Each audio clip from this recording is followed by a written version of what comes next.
Thomas Jefferson is revered as America's third president and its first Secretary of State. He's also the main author of the Declaration of Independence and one of 4 presidents on Mount Rushmore. What's less known is his role as an architect who helped shape the look of early America. An exhibition at the Chrysler Museum of Art in Norfolk, Virginia, is exploring that old and little-known legacy in a very modern way. Brook Silva-Braga is back from a visit there. Brook, good morning. Good morning, guys. Thomas Jefferson was many things, a politician and a diplomat, a naturalist and a scientist. But it's his work as an architect that's getting special attention at the moment because it illustrates both the brilliance of his vision and what to many is an unforgivable blind spot. Just the title of the show will surprise some of us. Thomas Jefferson, architect. Yes. I'm not sure I even knew that or I forgot it. He was an architect, not a professional, but one of the most advanced architectural thinkers of his time. Eric Neal, the curator and museum director, says evidence of Jefferson's influence. This is the Virginia Capitol.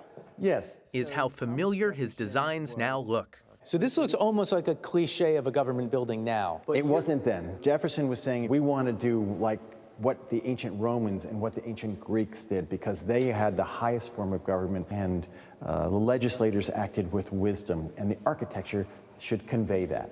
Jefferson's plantation home, Monticello, carried those principles. This was the drawing that Jefferson submitted. So did his anonymous submission to a design competition for the White House. This dome was to have glass windows. It was the most innovative. It was the most advanced. Well, even today, this looks almost futuristic. Yes.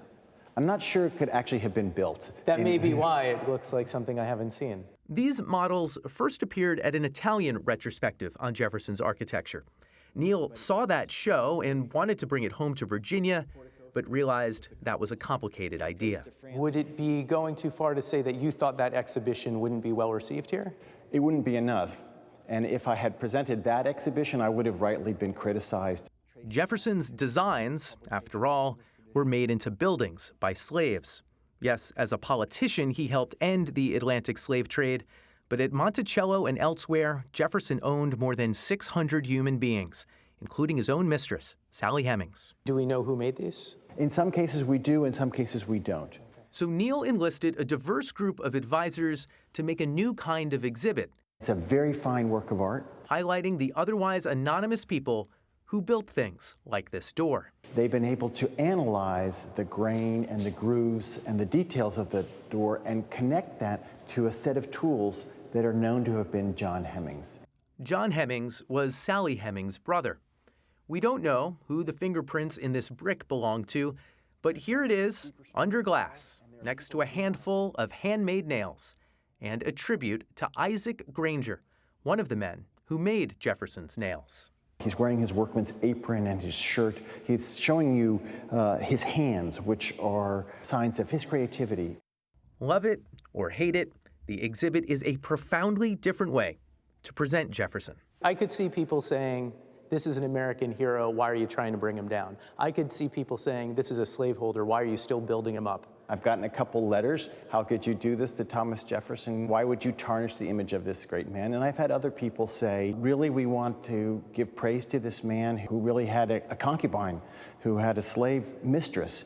The reassessment of Jefferson the architect will continue this spring at the University of Virginia, a campus he designed, when UVA dedicates this memorial to enslaved laborers. The enslaved worked below in kitchens that were poorly lit, poorly ventilated. Columbia University professor Mabel Wilson worked on both the UVA memorial and the Chrysler exhibit.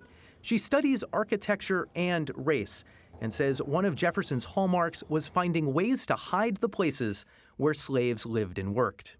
I think this is what makes him an architect, that he understands that the buildings make relationships between people. So he is very shrewd at using architecture to make invisible something that he completely understood was morally reprehensible and against the values of freedom and equality.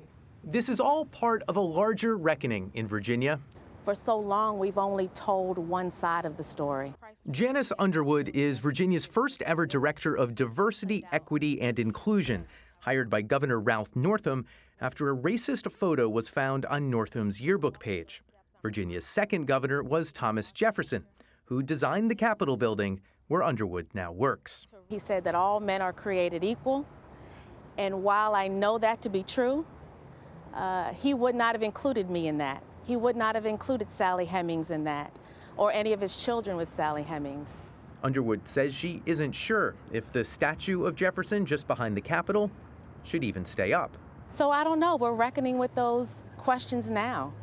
In its way, the Chrysler Museum is attempting answers to the questions of Jefferson by teaching new names and attaching new meaning to old ones. Do you want them to come away with the idea that Thomas Jefferson was a great American, or maybe just an important American? I would say he's a great American. I would say the idea that we have a president who has ideals that we still aspire to is really something I want people to take away with them. To recognize he fell short of his aspirations, I hope they come away with that as well. A handful of other museums across the country are making a similar shift, in some cases actually changing the labels next to paintings to explain that the person in the portrait was involved in the slave trade.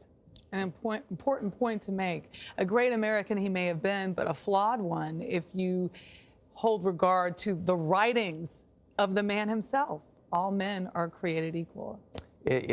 It's the contrast or even the hypocrisy at the center of this exhibition and a lot of the re-examination of Jefferson. It's so important to understand the past, the full story. The as you full said, story. Thank many you, sides. Brooke. Thanks, Really Brooke. great story.